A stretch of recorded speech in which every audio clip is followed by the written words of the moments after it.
మీకా గ్రంథం 4వ అధ్యాయం 5వ వచనం.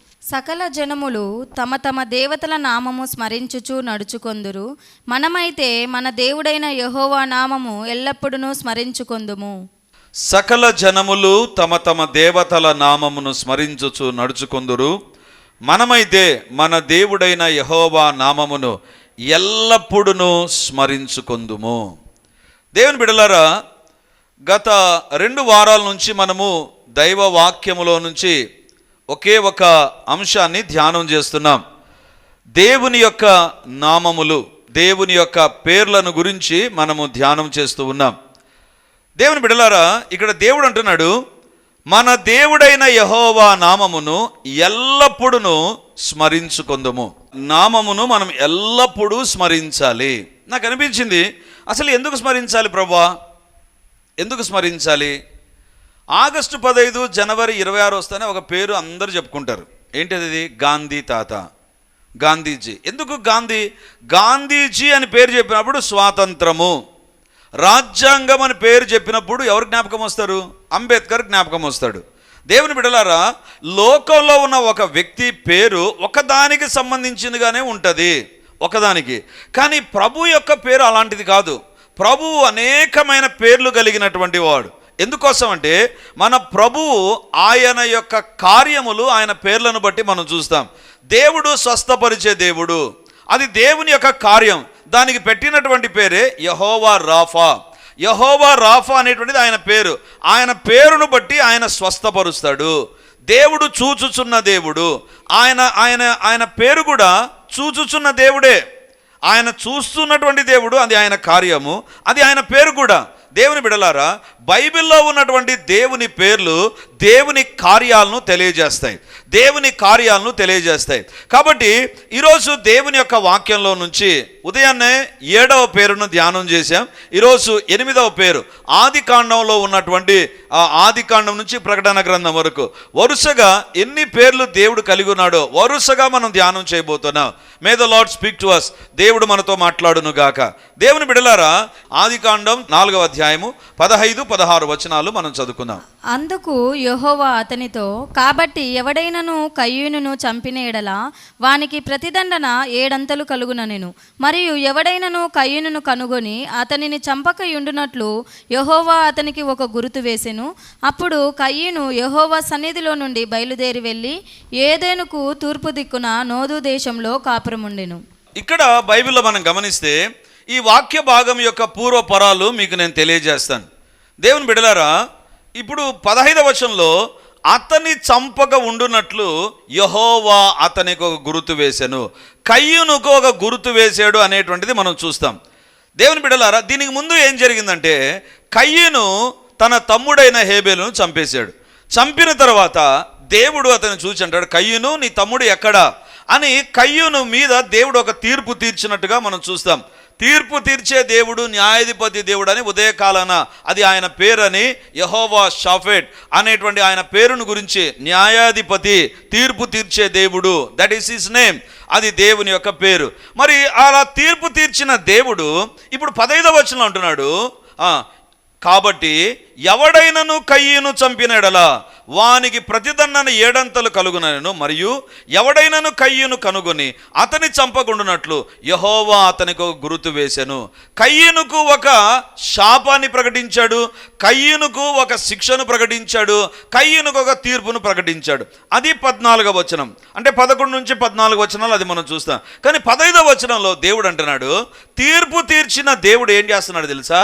వెంటనే అతనికి ఒక గుర్తు వేశాడు. ఎందుకు గుర్తేసావు ప్రభువా? కయ్యూనుకు గుర్తేశాడంట దేవుడు. దేవుని బిడ్డలారా, కయ్యూనుకు ఎందుకు గుర్తేశాడు అంటే కయ్యూనును ఎవరు చంపకుండానట్లు. కయ్యూను జీవితంలో దేవుడు ఒక గుర్తేశాడు. నువ్వు 11 నుంచి 14 వచనాల్లో తీర్పు తీర్చిన దేవుడవు కదా. తీర్పు తీర్చి కయ్యూను తప్పు చేశాడు, కయ్యూను తన సహోదరుని చంపేశాడు అని నీవే కదా ప్రభు తీర్పు ఇచ్చావు. ఇప్పుడు దేవుడు అంటాడు, ఎప్పుడైతే కయ్యూను జీవితంలో అయ్యో ఈ శిక్ష నేను భరించలేంది ప్రభువా అన్నాడో వెంటనే దేవుడు రియాక్ట్ అయ్యాడండి. రియాక్ట్ అయ్యి ఏం చేశాడంటే కయ్యూనుకు ఒక గుర్తు వేశాడు. దేవుని బిడలారా, ఎవరు దేవుడు తెలుసా? ఇక్కడే దేవుని యొక్క పేరును మనం చూస్తాం. 11 నుంచి 14 వచనాలు. He's a God who judges. ఆయన తీర్పు తీర్చే దేవుడు. ఎప్పుడైతే కయ్యూను బాధతో అయ్యో దేవా నేను భరించలేను అన్నాడో వెంటనే దేవుడు అతనికి ఒక గుర్తు వేశాడు. దేవుడు అతనికి గుర్తు వేశాడు. అంటే శిక్షించాలని తీర్మానం చేసుకున్నటువంటి దేవుడు ఎప్పుడైతే కయ్యూనులో ఒక వేదన, ఒక బాధ, ఒక దిక్కులేని ఒక ఏడుపును చూచాడో he was moved with compassion. అందుకే ఇక్కడ దేవునికి ఉన్న పేరు ఏంటంటే కరుణగల దేవుడు, యావే రఖమీం. ఎవరు నీ దేవుడు తెలుసా? యావే రఖమీం అంటే కరుణగల దేవుడు. అంటే 11 నుంచి 14 వచనాల్లో తీర్పు తీర్చిన దేవుడు ఈ యొక్క కయ్యూను విషయంలో తన కరుణను కనపరిచాడు, తన యొక్క కంపాషన్, తన యొక్క జాలిని కనపరిచాడు. దేవుని బిడలారా, ఎవరిని దేవుడు తెలుసా? ఆయనకున్నటువంటి పేరేంటి తెలుసా? యావే రఖమీం. ఆయన కరుణగల దేవుడు, ఆయన కరుణ చూపించే దేవుడు, శిక్షించడానికి తీర్పు తీర్చిన దేవుడు. ఎప్పుడైతే ఆ యొక్క కయ్యూనులో ఆ యొక్క రియలైజేషన్ చూచాడో, పశ్చాత్తాపాన్ని చూచాడో, we're not seeing the judgement side of God, we're seeing the compassion of God. దేవుని యొక్క కరుణను or God's compassion was seen. దేవుని యొక్క కరుణను మనం చూస్తాం. దేవుని యొక్క కరుణను మనం ఇక్కడ గమనించగలం. దేవుని బిడలారా, మన దేవుడు కరుణగల దేవుడు అని దేవుని యొక్క వాక్యంలోంచి ఈరోజు మనం ధ్యానం చేయబోతున్నాం. దేవుని బిడలారా, ఒకవైపు ఆయన తీర్పు తీరుస్తాడు. There is no compromise in that. 7 రకాలైన తీర్పులు ఉంటాయని మొదటి ఆరాధనలో నేను చెప్పాను. సందేశాన్ని మీరు తర్వాత వినవచ్చు. అంటే సిలువ మొదలుకొని ఆ తర్వాత సాతాను వరకు 7 రకాలైనటువంటి తీర్పులు ప్రభు తీర్పు తీరుస్తాడు. That is his nature. కానీ తీర్పు తీర్చే సమయంలో ఎవరైతే దేవా నేను భరించలేను ఈ శిక్షను, ఈ బాధను అని ఎప్పుడైతే దేవుని దగ్గర ప్రార్థన చేస్తారో, బాధపడతారో, ఏడుస్తారో వెంటనే God is going to change. కరుణగల దేవుడుగా మారుతాడు. దేవుని బిడలారా, యెహోవా ఆర్ యావే రఖమీం, ఆయన కరుణగలిగిన దేవుడు, కరుణగలిగిన దేవుడు. దేవుని యొక్క కరుణ ఏ రకంగా ఉంటుందో ఒక 3 విషయాలు మీ ఎదుటికి నేను తీసుకొని వస్తాను. ఆదికాండం 4వ అధ్యాయం 13, 14 వచనం. అందుకు కయ్యూను, నా దోష శిక్ష నేను భరింపలేనంత గొప్పది. నేడు ఈ ప్రదేశం నుండి నన్ను వెళ్ళగొట్టితివి. నీ సన్నిధికి రాకుండా వెలివేయబడి దిగులు పడుచు భూమి మీద దేశదిమ్మరినై యుందును. కావున నన్ను కనుగొను వాడెవడో వాడు నన్ను చంపునని యెహోవాతో అనెను. ఇక్కడ కయ్యూను అంటున్నాడు, నా దోష శిక్ష నేను భరించలేంది ప్రభువా. నేను నా తమ్ముని చంపినందుకు వచ్చిన శిక్ష నేను భరించలేంది. ఎందుకంటే దేవుడు అంటాడు, నీకు తీర్పు తీరుస్తున్నా మీ యొక్క తమ్ముని రక్తం నాకు మొరపెడుతుంది. రెండవదిగా నీవు ఏ భూమి మీద ఉంటావో ఆ భూమి మీద దేశదిమ్మరిగా ఉంటావు, తిరుగుతూనే ఉంటావు, దిగులు ఉంటుంది. ఓ భూమి తన ఫలాన్ని ఇవ్వదు, భూమి తన సారానికి ఇవ్వదు అని దేవుడు కోపగించాడండి. అప్పుడు కయ్యూను దేవుని దగ్గర ఏడుస్తూ, దేవా నీ శిక్ష నేను భరించలేంది ప్రభా, భరించలేని శిక్ష నా పైకి వచ్చింది, అయ్యో నేను తట్టుకోలేను ప్రభా అని దేవుని దగ్గర ప్రార్థన చేస్తూ దేవుని దగ్గర మొరపెడుతుండగా 13, 14 కయ్యూను యొక్క బాధ, కయ్యూను యొక్క నిస్సహాయత, కయ్యూను యొక్క భరించలేనంత శిక్షను కయ్యూను చూచి భయపడిపోగా 15వ వచనంలో అందుకు యెహోవా అతనితో. ఇదే అండి దేవుని యొక్క కరుణ. దేవుని బిడలారా, 11 నుంచి 14 వరకు దేవుని యొక్క తీర్పును మనం గమనిస్తాం. కానీ ఎప్పుడైతే 13, 14 వచనాల్లో కయ్యూను దేవుని దగ్గర అయ్యో నేను భరించలేనంత శిక్ష నా పైకి వచ్చింది. దేవుని బిడ్డలారా గుర్తుంచుకోండి, ఎప్పుడు నువ్వు పాపము చేసినా ఈ స్టేట్మెంట్ మీ మదిలోకి ఉండాలి. పాపము ద్వారా వచ్చేటువంటి శిక్ష భరించలేనంతగా ఉంటుంది. ఒక వ్యక్తి చేసిన తప్పుకు వచ్చేటువంటి శిక్ష సాతాను కొంచెం కొంచెం కొంచెం కొంచెం ఇన్స్టాల్మెంట్లో ఇవ్వదు. ఏ రకంగా ఉంటుందో తెలుసా? భరించలేనంత శిక్షను తీసుకొని వస్తాడు. That is devil's strategy. సాతాను యొక్క కోరిక ఏంటి తెలుసా? సాతాను యొక్క కోరిక భరించలేనంతగా. బైబిల్లో మీరు గమనిస్తే ఒక వ్యక్తి గెరాసెన్ల దేశంలో సమాధుల్లో ఉండేటువంటి వాడు. దేవుని బిడ్డలారా, దయ్యం పట్టిన వాళ్ళు ఇంట్లో ఉండడం మనం చూసాం, దయ్యం పట్టిన వాళ్ళు రోడ్లలో ఉండడం మనం చూసాం. కానీ ఇక్కడ దయ్యం పట్టినటువంటి వ్యక్తి యొక్క పరిస్థితి ఏంటంటే సమాధుల్లో ఉన్నాడు. అక్కడ తాగిపోలా, రాయి తీసుకున్నాడు, తను గాయపరుచుకుంటున్నాడు, గట్టిగా కేకలేస్తుంటున్నాడు. ఎందుకు తెలుసా? పాపము సాతాను ఎప్పటికీ భరించలేనంత శిక్షను తీసుకొని వస్తాడు. అందుకే దేవుని యొక్క వాక్యంలో వ్రాయబడింది, భయము నుండి పాపము చేయకుడి. పాపము ద్వారా నీకు సుఖం కలగవచ్చు, పాపము ద్వారా డబ్బు రావచ్చు, పాపము ద్వారా నీకు ఏదో టైం పాస్ అవ్వచ్చు, పాపము ద్వారా ఏదైనా జరగవచ్చు. But one thing is sure, పాపము ద్వారా భరించలేని శిక్ష కూడా ఉంటుంది. అది మర్చిపోవద్దు. పాపము ద్వారా భరించలేనటువంటి శిక్ష. దేవుని బిడ్డలారా, అందుకే కయ్యను ఏడుస్తున్నాడు, అయ్యో దేవా, నేను మా తమ్ముణ్ణి చంపినప్పుడు ఇంత సీన్ ఉంటుందని నేను అనుకోలేదు, భరించలేనంత శిక్ష వస్తుంది అనుకోలేదు. దేవా, ఇది నేను భరించలేను అని దేవుని దగ్గర ఏడుస్తూ ఉండగా, దేవుడు తీర్పు తీర్చినటువంటి దేవుడు వెంటనే అతను గుర్తేసేసాడు, కయ్యను ఎవరు టచ్ చేయకుండా ఉండండి అని. దేవుని బిడ్డలారా, అప్పుడు నాకు అనిపించింది, నువ్వు మరి తీర్పు తీర్చడం ఎందుకు ప్రభువా? కయ్యను, నువ్వు దేశదిమ్మరిగా ఉంటావు, నువ్వు ఇది నీ భూమి పండది ఏదేదో చెప్పావు కదా ప్రభువా, ఎందుకు చేసావు అది? మరి నీ తీర్పు తీర్చినటువంటి విషయంలో నువ్వు ఎందుకు ఇప్పుడు వెనక్కి తగ్గినట్టుగా ఉన్నావు ప్రభువా? 11 నుంచి 14 వరకు నీవు కయ్యూను పైన అతని పాప శిక్షను బట్టి, రక్తం మొరపెట్టడాన్ని బట్టి నువ్వు ఇట్లా చేసావు కదా, మరి ఇప్పుడు ఎందుకు వెంటనే మారిపోయావు ప్రభువా?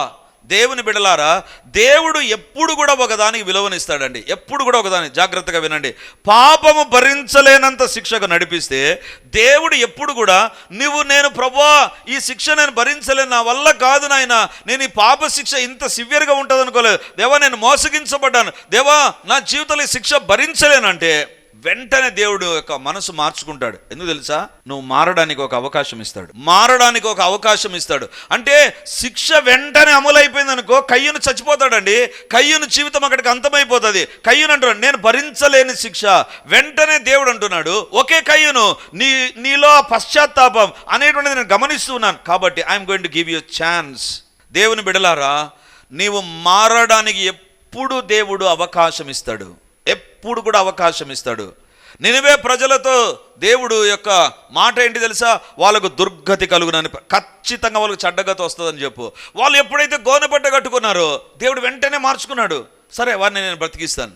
దేవుని బిడ్డలారా, నీ జీవితంలో పాపం విషయంలో నేను మారుతాను అంటే మారేటువంటి దానికి దేవుడు ఖచ్చితంగా అవకాశం ఇస్తాడు. అది ఎన్నడూ మర్చిపోవద్దు. దేవుని యొక్క స్ట్రాటజీ అది. దేవుడు తన మాట విషయంలో వెనకకు తగ్గుతాడు ఎప్పుడు? నువ్వు మార్పు చెందుతానంటే. నువ్వు మార్పు చెందుతాను ప్రభువా, ఇంతవరకు నేను ఏదో తప్పు చేశాను ప్రభువా, దేవా నన్ను క్షమించు అని నువ్వు మార్పు చెందడానికి నువ్వు రెడీ అయితే దేవుడు వెంటనే శిక్షను వెనక్కి తీసుకుంటాడండి. వెంటనే అమలు కాదు. ఒకవేళ దాన్నే నువ్వు అలుసుగా తీసుకున్నావు అనుకో, nobody can save you. దేవుని దగ్గర నేను పాపం చేస్తాను, దేవుని దగ్గరకు వచ్చి క్షమాపణ అడుగుతాను, మళ్ళీ పాపం చేస్తాను, మళ్ళీ ఇదే నీ పంచాయతీ అయింది అనుకుందాం. ఇదే రకంగా పాపం చేయడం, సోమవారం నుంచి శనివారం పాపం చేయడం, ఆదివారం మోకాళ్ళని ప్రార్థన చేయడం, మళ్ళీ సోమవారం నుంచి శనివారం వరకు పాపం, ఇదే నీ స్ట్రాటజీ అయితే ఖచ్చితంగా దేవుని యొక్క తీర్పు వస్తుంది. ఖచ్చితంగా దేవుని యొక్క తీర్పు వస్తుంది. ఎందుకండి యూదా ఇస్కరియోతు ఉరి పెట్టుకున్నాడు? ఎందుకు తెలుసా? మాటికి అతను చేశాడు, మాటికి దేవుని దగ్గరకు వస్తాడు, మాటికి పరిచర్య చేస్తాడు, దేవుని దగ్గర ఉంటాడు. And he was continuously doing that. దేవుని బిడ్డలారా, నీ జీవితంలో దేవుడు నీకు అవకాశం ఇస్తున్నాడు కదా అని దాన్ని అలుసుగా తీసుకోవద్దు. ఇక్కడ కయ్యూను విషయంలో దేవుడు చూపిన కరుణ ఏంటి తెలుసా? మార్పు చెందుతాను అంటుండగానే, దేవా ఈ శిక్ష భరించలేంది, నా వల్ల కాదు, నేను తట్టుకోలేను అని దేవుని దగ్గర మొరపెట్టినప్పుడు, దేవుని బిడ్డలారా, కయ్యూను మార్పు చెందుతాడని ఒక అవకాశం దేవుడిచ్చాడు. అదే కరుణ. మారడానికి తీర్పు రెడీగా ఉంది, జడ్జిమెంట్ ఈస్ రెడీ, ఎప్పుడైనా అది ఎగ్జిక్యూట్ కావడానికి రెడీగా ఉంది. కానీ ఎప్పుడైతే కయ్యూనులో ఒక రియలైజేషన్తో కూడి దేవుని దగ్గర ఒక ప్రార్థన చేశాడో, వెంటనే కయ్యూను విషయంలో దేవుడు స్పందిస్తూ ఉన్నాడు. దేవుని బిడ్డలారా, కరుణ అంటే ఏంటి తెలుసా? నీవు నిస్సహాయ స్థితిలో దేవుని దగ్గరికి చూచినప్పుడు God is going to react. దేవుని బిడ్డలారా, అందుకే దేవుని దగ్గర ప్రార్థన చేయాలి. నీ పాప శిక్ష నుంచి విడుదల కలగాలన్నా, లేకపోతే నీ జీవితంలో ఉన్న పరిస్థితుల నుంచి నీకు విడుదల కలగాలన్నా, ఖచ్చితంగా నీ జీవితంలో ఉండవలసిన లక్షణం ఏంటంటే దేవుని దగ్గర pour out your feelings. నీ యొక్క హృదయాన్ని కుమ్మరిస్తూ ప్రార్థన చేయి. ఈ యొక్క కయ్యూను అంటాడు, నా శిక్ష భరించలేనంతగా ప్రభువా, నా వల్ల కాదు ప్రభువా భరించడం. ఎందుకు? అతని పక్షాన దేవునితో మాట్లాడడానికి వాళ్ళ అమ్మ నాన్న కూడా సరిపోరు, ఎవ్వరు లేరు, ఆల్ అలోన్, ఒంటరిగా శిక్ష భరించాలి. ఎంత భయంకరమైన శిక్ష. అందుకే అతను అనుకున్నాడు, దీని విషయంలో దేవుడు మాత్రమే సహాయం చేయగలడు. దేవుని బిడలారా, దేవుడు ఎప్పుడు మార్పు చెందడానికి అవకాశం ఇస్తాడు, మార్పు చెందడానికి అవకాశం ఇస్తాడు. అందరూ మన బైబిల్స్ తెరిచి ఎహెజ్కేలు గ్రంథం 18వ అధ్యాయం 23వ వచనం చూడండి. ఎహెజ్కేలు గ్రంథం, book of Ezekiel chapter 18 verse 23. దుష్టులు మరణం నొందుట చేత నాకేమాత్రమైన సంతోషం కలుగునా, వారు తమ ప్రవర్తనను దిద్దుకొని బ్రతుకుటయే నాకు సంతోషం. ఇదే ప్రభువగు యెహోవా వాక్కు. దేనికి బట్టి దేవునికి సంతోషం ఉంటుందంట? తీర్పును బట్టి సంతోషం ఉండదు. నేను జడ్జిమెంట్ ఇచ్చేశాను, ఇక జరుగుతుంది, నా తీర్పు సరియైందే అనే తీర్పును బట్టి దేవునికి సంతోషం ఉండదు. దుష్టులు మరణము నొందుట చేత నాకేమాత్రమైన సంతోషము కలుగునా, వారు తమ ప్రవర్తనను దిద్దుకొని బ్రతుకుటయే నాకు సంతోషం. దేవుడు నీ విషయంలో ఎప్పుడు సంతోషిస్తాడు తెలుసా? నువ్వు కానుకిచ్చిన దానికంటే, నువ్వు దేవుని పని చేసిన దానికంటే, నీ పాపం విషయంలో దేవుని దగ్గర ఎప్పుడైతే క్షమాపణ కొరి సరి చేసుకుంటావో దేవుడు సంతోషిస్తాడండి పరలోకంలో. దేవా నా పాపాన్ని క్షమించు అని నువ్వు దేవుని దగ్గర అడుగుతుండగా భూలోకంలో నా బిడ్డ పాపం విషయంలో పశ్చాత్తాపడుతుంది. ఈరోజు వాక్యాన్ని వింటున్నటువంటి దేవుని బిడ్డలారా, నీ జీవితంలో నిజంగా దేవుని ఎదుట కూర్చొని ప్రార్థన చేయి. ప్రభువా నా జీవితంలో నేను తప్పు చేశాను. వెన్ యు నో దిస్, ఇది ఎప్పుడైతే నువ్వు అర్థం చేసుకుంటావో, అంటే నేను అలవాటు కాకూడదు, అది కూడా చెప్తున్నాను, అలవాటు కాకూడదు. ఎన్ని మార్లు గద్దించిన వాడు లోబడకపోతే హఠాత్తుగా నాశనం అవుతాడు, అది బైబిల్లో ఉంది. కానీ దేవుని దగ్గర నువ్వు పశ్చాత్తాపడి, దేవా నేను తప్పు చేశాను అని వెంటనే దేవుని దగ్గర పశ్చాత్తాపడితే దేవుడు కరుణతో నీ దగ్గరికి వస్తాడండి. కయ్యూను దగ్గర దేవుడు కరుణతో స్పందించాడు. కయ్యూను, ఆర్ యు రెడీ? నువ్వు పాపాన్ని ఒప్పుకుంటున్నావా? బాధపడుతున్నావా? వద్దులే కయ్యూను, నీ శిక్ష నేను కొంచెం ఆలస్యం చేస్తా, నీలో మార్పు వస్తుందేమో చూస్తాను. ఒక ముద్ర వేశాడు. దేవుని బిడ్డలారా, వ్యభిచారమందు పట్టబడిన స్త్రీని మోషే ధర్మశాస్త్రం చొప్పున దేంతో కొట్టాలి? రాళ్లతో కొట్టి అందరి ముందర రాళ్ల సమాధి చేయాలి. కానీ యేసు ప్రభు దగ్గరికి వస్తుండగానే ఆమె తల ఉంచుకొని ఆమెలో పశ్చాత్తాపం ఉంది. పశ్చాత్తాపం అనేటువంటి దేవుడు చూసి, అందుకే ఆమె పక్షాన దేవుడు నిలబడి దేవుడు అంటాడు, పర్వాలేదు అమ్మా, ఎవరు నీ శిక్ష విధింపలేదా? నేను కూడా నీకు శిక్ష విధించాను, ఇక ఎన్నడూ వెళ్ళి పాపము చేయకము. దేవుని బిడ్డలారా, ఈరోజు దేవుడు అడుగుతాడు, పాపము చేసి ఇక్కడికి వచ్చావేమో, పాపం అలవాటు అయిపోయిందేమో, దేవుని దగ్గర క్షమాపణ అలవాటు అయిపోయిందేమో, దేవుని దగ్గర క్షమాపణ ప్రార్థన, క్షమాపణ ప్రార్థన, క్షమాపణ ప్రార్థన వద్దు. భరించలేనంత శిక్ష వస్తుంది. పాపముతో ఆడుకోవద్దు, లేదా ప్రభు యొక్క క్షమాపణను కరుణను అలుసుగా తీసుకోవద్దు. భరించలేనంత శిక్ష మన మీదికి వస్తుంది. దేవుని బిడ్డలారా, అందుకే దేవుడు కరుణతో కయ్యూను ప్రార్థనకు జవాబిచ్చాడు. కయ్యూనుకు ఒక అవకాశం ఇచ్చాడు. కరుణ చేసేటువంటిది ఏంటి తెలుసా? యెహోవా ఎలాంటి దేవుడు తెలుసా? ఆయన రఖీమీం, ఆయన కరుణ కలిగిన దేవుడు. ఎందుకు కరుణ చూపిస్తాడంటే నీకు మరొక అవకాశం ఇస్తాడు. దేవుని బిడ్డలారా, లోకంలో పరీక్షలు ఉన్నాయి కదా, ఇప్పుడు పరీక్షల సీజన్ అందరికీ తెలుసు. పరీక్షల సీజన్లో ఉన్నటువంటి ప్రాబ్లం ఏంటంటే, సో ఇప్పుడు ఈ 10th క్లాస్ ఈ సంవత్సరం చదివారు, ఈ 10th క్లాస్ సిలబస్ రాసుకోవచ్చు. ఒకవేళ 10th క్లాస్ రికార్డు సృష్టించాలని 15 సార్లు రాస్తున్నాడు అనుకో, 15వ రాసినప్పుడు, ఒకటోసారి రాసినప్పుడు ఒకటే సిలబస్ ఉంటుందా? ఒకటే ఫీజు ఉంటుందా? ఒకటే రకమైనటువంటిది ఉంటుందా? ఉండదు, వేరైపోతుంది. దేవుని బిడ్డలారా, నీకు ఇవ్వబడిన అవకాశాన్ని దుర్వినియోగం చేసుకుంటూ పోతూ ఉంటే you will be at the risk. నీకే నష్టం కలుగుతుంది. దేవుని బిడ్డలారా, ఆ మధ్య కాలంలో ఒక అబ్బాయి నా దగ్గరకు వచ్చి నన్ను అడిగాడు, సార్ నేను బీటెక్ పరీక్ష రాస్తున్నాను. నేను అడిగాను, నీకు పెళ్ళైంది కదా బాబు, నీకు పిల్లలు ఉన్నారు కదా? అవును సార్, నాకున్న ఆర్థిక ఇబ్బందులను బట్టి నేను చదవలేకపోయాను, నేను రాయలేకపోయాను. ఇప్పుడు రాయాలి సార్, పెద్ద తలకాయ అయిపోయింది. నేను అప్పుడు చదివిన సిలబస్ వేరు, ఇప్పుడు చాలా అడ్వాన్స్గా వచ్చేసింది, నాకు అర్థం కావడం లేదు సార్. కానీ ఇప్పుడు బీటెక్ కంప్లీట్ చేయాలి, ఫీజు కట్టాలి. అప్పుడు ఫీజు చాలా తక్కువ, ఇప్పుడు ఫీజు చాలా ఎక్కువ. ఇప్పుడు సిలబస్ వేరు, ఇప్పుడు క్వశ్చన్ పేపర్ వేరు, ఇప్పుడు ఏవేవో అప్లికేషన్స్ అన్నీ వచ్చేసాయి. దేవుని బిడ్డలారా, when you neglect your opportunity you will be losing so many blessing. నీకు ఇవ్వబడిన అవకాశాలను నీవు నిర్లక్ష్యం వహిస్తే, అందుకే వెంటనే కయ్యూను తన అవకాశం తన ఎదుట ఉండగా దాన్ని సద్వినియోగం చేసుకున్నాడు. ఈరోజు దేవుడు అడుగుతుంటున్నాడు, నీ పాపం విషయంలో నువ్వు పశ్చాత్తాపడితే భూలోకంలో ఎవరైనా కామెంట్ చేస్తారు, వీడు ఇంతే అండి, పాపం చేస్తాడు, ప్రార్థన చేస్తాడు. కానీ నిజమైన పశ్చాత్తాపం నీలో ఉంటే ప్రభు అంటాడు కదా, నాకు సంతోషము, దిద్దుకొని బ్రతుకుటయే నాకు సంతోషము. దేవుడు ఎప్పుడు సంతోషిస్తాడు తెలుసా? నువ్వు చర్చికి వచ్చినందుకు దేవుడు సంతోషించడు. చర్చిలో విన్న వాక్యం ప్రకారం నీ జీవితాన్ని దిద్దుకొని సరిదిద్దుకొని సరిచేసుకొని తిరిగి నా బ్రతుకు నేను మార్చుకుంటాను అనుకుంటే అప్పుడు నీ విషయంలో సంతోషిస్తాడు. అదే దేవుని యొక్క కరుణ. తీర్పు తీర్చే దేవుడు, వెంటనే శిక్షను అమలు చేసే దేవుడు తాను ఏం చేస్తాడు తెలుసా? అవకాశం ఇవ్వడానికి తన తీర్పును ఆలస్యం చేస్తాడు. దాన్ని అలుసుగా తీసుకోవద్దు.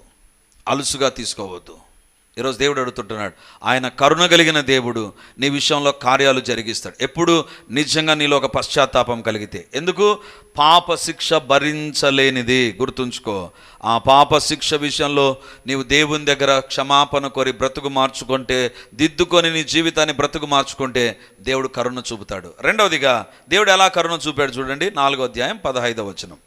ఆదికాండం 4వ అధ్యాయం 15వ వచనం. అందుకు యెహోవా అతనితో, కాబట్టి ఎవడైనను కయ్యూనును చంపిన ఎడల వానికి ప్రతిదండన 7 కలుగుననెను. మరియు ఎవడైనను కయ్యూనును కనుగొని అతనిని చంపక యుండునట్లు యెహోవా అతనికి ఒక గుర్తు వేసెను. దేవుని యొక్క వాక్యంలో వ్రాయబడింది కదా, ఎవడైనను కయ్యూనును చంపిన ఎడల. ఇప్పుడు ఒక ప్రశ్న, ఆదాము, హవ్వ, కయ్యూను, ఏబెలు, ఈ నలుగురే కదా ఉండేది. అందులో ఒక వ్యక్తి చనిపోయాడు. ఇంకా ఉండేది ఎవరు? ఆదాము, హవ్వ, కయ్యూనే. ఇప్పుడు దేవుడు అంటున్నాడు, ఎవడైనా కయ్యూను చంపిన ఎడల. ఉండేది ముగ్గురే కదా, వాళ్ళమ్మ వాళ్ళ ఆయన ఏమైనా చంపుతారా? చంపరు. మరి ఎందుకు ఎవడైనా అంటే? ఇంకా ఉన్నారా ఎవరైనా? తర్వాత వస్తా భాగంలోనికి. ఉన్నారా? ఉంటే ఎవరు వాళ్ళు? దేవుని బిడ్డలారా, యాక్చువల్గా బైబిల్ ప్రకారం కయ్యూను, హేబేలు, ఆదాము, హవ్వ వీళ్ళకు పుట్టినటువంటి పిల్లల్నే వీళ్ళు చేసుకోవాలి. మళ్ళీ ఇప్పుడు దేవుడు అనేటువంటి మాట, ఎవడైనా కయ్యూను చంపినడలా వానికి ప్రతిదండన 7 కలుగును. దేవుని బిడ్డలారా, కరుణతో దేవుడు చేసే మొదటి కార్యం ఏంటంటే మార్పు చెందడానికి ఒక అవకాశం ఇస్తాడు. రెండవదిగా దేవుడు చేసే పని ఏంటి తెలుసా? కయ్యూను మీదికి దండన రాకుండా అతనికి ఒక గుర్తు వేశాడు. అంటే తీర్పు ఒకటి ఉంది, నీకు పొలం పంట పండదు, నువ్వు దేశదిమ్మరిగా ఉంటావు, నీ మీద భూమి తన సారం ఇవ్వదు, ఇవన్నీ చెప్పి తీర్పు రెడీ చేశాడు. ఇప్పుడు దేవుడు అంటున్నాడు, అది కాదు ఇప్పుడు నెరవేరేది, ఇప్పుడు కొత్త నిర్ణయంలోనికి వచ్చాను నేను. ఏంటి ఆ నిర్ణయం అంటే, కయ్యూనుకు గుర్తేశారు. కయ్యూను ఎవరిని చంపకూడదు, కయ్యూను ఎవరిని టచ్ చేశారో 7 వస్తుంది. దేవుని బిడ్డలారా, ఏంటి కరుణ చేసేటువంటి రెండవ పని ఏంటి తెలుసా? When there is a realization, నీలో నిజమైన మారు మనసు ఉంటే దేవుని యొక్క రెస్పాన్స్ కూడా వేరుగా ఉంటుంది. గుర్తుంచుకోండి, నీ యొక్క రియలైజేషన్ బట్టే దేవుని యొక్క రెస్పాన్స్ ఉంటుంది. నువ్వు ఎంతగా పశ్చాత్తాపడతావో, ఎంతగా దేవుని ఎదుట సరి చేసుకోవడానికి ఇష్టపడతావో అంతగా దేవుని యొక్క రెస్పాన్స్ కూడా మారుతూ ఉంటుంది. నీకు దేవుడు మాట్లాడినా నీ జీవితంలో మారు మనసు పొందకపోతే గాడ్స్ జడ్జిమెంట్ విల్ కమ్. దేవుని యొక్క తీర్పు అనేటువంటిది వస్తుంది.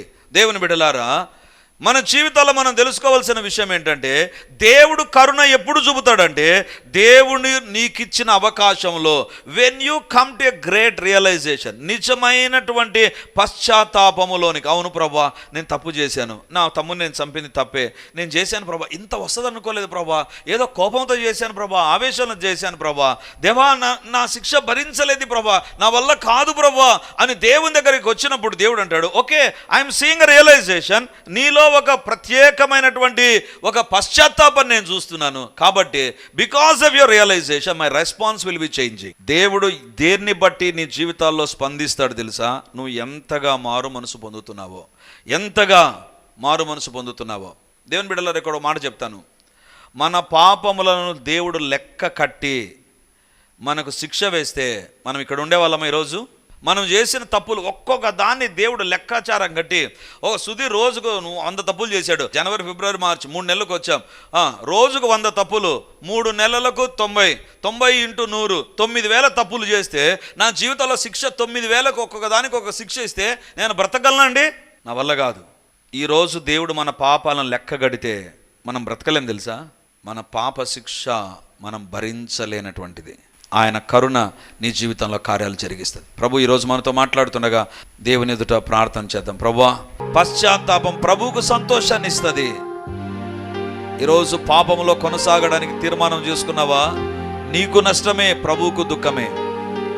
ఈరోజు దేవుని కరుణను ఆశ్రయించి, దేవా నేను ఎన్ని తప్పులు చేశాను, ఇక నేను చెయ్యను ప్రభా, ఇక నీ బిడ్డగా జీవిస్తాను. దేవుడు కరుణతో నిన్ను దర్శిస్తాడు, కరుణతో నిన్ను దర్శిస్తాడు. నీకంటూ ఒక ప్రత్యేకమైన గుర్తు యేసు ప్రభు యొక్క శరీరంలో ఏర్పడుతుంది. ఇదిగో ఈ వ్యక్తి చేసిన పాపానికి ఈ గుర్తు నేను అనుభవించాను. ఈ వ్యక్తి మీదకి శిక్ష రాకూడదు, అనారోగ్యం రాకూడదు, కీడు రాకూడదు, దుఃఖం రాకూడదు, మనశ్శాంతి లేని పరిస్థితులు రాకూడదు, పోయిన సమస్యలు తిరిగి రాకూడదు. దేవుడు చేయగలడివి.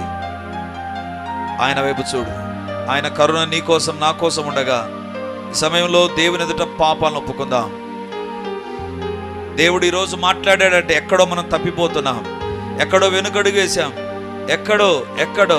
ఎక్కడో దేవునికి వ్యతిరేకమైన కార్యాలు మన శరీరంలో, మన కుటుంబాల్లో జరుగుతున్నాయి. అందుకే దేవుడు ఈరోజు మాట్లాడాడు. కరుణతో కయ్యూను దర్శించాడు. కయ్యూను బాధను దేవుడు అర్థం చేసుకున్నాడు. కయ్యూను కొరకు తన నిర్ణయాన్ని మార్చుకున్నాడు. నీ పాప శిక్ష భరించలేనంతగా నీ పైకి రాకముందే ఈరోజు దేవుని యొక్క కరుణని ఎదురు నిలబడి ఉండగా, దేవా నన్ను కరుణించు, నీ కరుణతో నన్ను దర్శించు, పాప శిక్ష, పాప బాధ, పాప వేదన నాకు లేకుండా చేయండి ప్రభువా. ప్రభు దగ్గర ప్రార్థన చేద్దాం. స్తోత్రము తండ్రి. ఇది దేవుని దగ్గర నువ్వు ప్రార్థించే సమయం బ్రదర్. అమ్మ, ఇది దేవుని దగ్గర నువ్వు ప్రార్థించే సమయం. ప్రార్థించు. నీవు కానీ నీ పూర్వీకులు కానీ వాళ్ళు విగ్రహారాధికులుగా ఉండి చనిపోయి ఉండవచ్చు. వాళ్ళ యొక్క శిక్ష నీ పైన వస్తుందేమో. దేవా మన్నించు ప్రభా, నీ శిలవ రక్తముతో నన్ను కడుగు, నీ శిలవ రక్తముతో నన్ను కడుగు, నీ శిలవ రక్తముతో నన్ను కడుగు. హల్లెలూయా, హల్లెలూయా, హల్లెలూయా, హల్లెలూయా. గొప్ప దేవా నీకు వందనాలు, మీకు స్తుతులు, స్తోత్రాలు, మహిమ, ఘనత, ప్రభావాలు చెల్లిస్తుంటున్నాం ప్రభా. నమ్మదగిన దేవుడవు, సత్యవంతుడవైన దేవుడవు, మహాత్యము కలిగిన దేవుడవు నాయనా. మా జీవితాలలో నీ తీర్పు కంటే ముందు నీ కరుణను చూపించే దేవుడవని ఈరోజు విన్నాం ప్రభా. నాయనా, మా జీవితాల్లో ఏ పాపము ద్వారా నీకు దూరం అవుతున్నామో, ఏ పాపాన్ని బట్టి భరించలేనంత శిక్షను సమకూర్చుకుంటున్నామో, ఏ పాపాన్ని బట్టి మా జీవితాల్లో శిక్షకు పాత్రులమవుతున్నామో ఈరోజు మాకు తెలిపారు ప్రభా. ఎవరిలో ఏ పాపమున్నా ఈరోజు ఆ పాపము వారిని తండ్రి ఒక భరించలేని శిక్షకు నడిపిస్తుందని మీరు తెలిపారు ప్రభా. యావే రక్తమే కరుణగల దేవుడవు ప్రభా. కరుణతో మాట్లాడావు, కరుణతో మార్పు చెందావు ప్రభా, కరుణతో గుర్తును ఉంచావు ప్రభా కయ్యూను పైన. ఇప్పుడు మా పైన కరుణతో మాట్లాడారు. కరుణతో తండ్రి మా పాప శిక్ష విషయంలో మీ నిర్ణయాలు మీరు మార్చుకున్నారని నమ్ముతున్నాను ప్రభా. యేసయ్య గాయముల్లోని శక్తి మా కొరకు విడుదల చేయబడి ఉండగా వందనాలు చెల్లిస్తూ మమ్మల్ని మేము తగ్గించుకుంటూ యేసయ్య నామముందు ప్రార్థించి అడిగి పొంది ఉంటున్నాము తండ్రి, ఆమేన్. వాక్యాన్ని వింటున్నటువంటి దేవుని బిడ్డలారా, ప్రార్థన టీవీలో వాక్యాన్ని వింటున్న దేవుని బిడ్డలారా, ఈ యొక్క లైవ్ కార్యక్రమాలు చూస్తున్న దేవుని బిడ్డలారా, మీకందరికీ ఒక ప్రత్యేకమైన ప్రకటన ఇప్పుడు నేను తెలియజేస్తున్నాను. ఈ ఆదివారం నుంచి ప్రతి ఆదివారం రిడీమర్లో 3 ఆరాధనలు జరుగుతాయి. మొదటి ఆరాధన 8 గంటలకు, రెండవ ఆరాధన 10:30కు, మూడవ ఆరాధన సాయంత్రం 7 గంటలకు. సో ఈ 3 ఆరాధనలో ఇక ప్రతి ఆదివారం ఒక్కొక్క సర్వీసులో ఒక్కొక్క దేవుని నామాన్ని మనం ధ్యానం చేయబోతున్నాం. వేల కొలది దేవుని నామాలను గురించి మనము చూస్తాం బైబిల్లో. కాబట్టి దేవుని బిడ్డలమైతే మనం ఎల్లప్పుడూ దేవుని నామాన్ని స్మరిస్తూ ఉండాలి, ఎల్లప్పుడూ దేవుని నామాన్ని స్మరిస్తూ ఉండాలి. సో కాబట్టి ఈ యొక్క వాక్యాన్ని ఆధారం చేసుకొని ప్రతి ఆదివారం 3 ఆరాధనలో దేవునికి సంబంధించిన వివిధ నామాలు, దైవ నామ ధ్యానాలు అనేటువంటిది మనం కలిగి ఉండబోతున్నాం.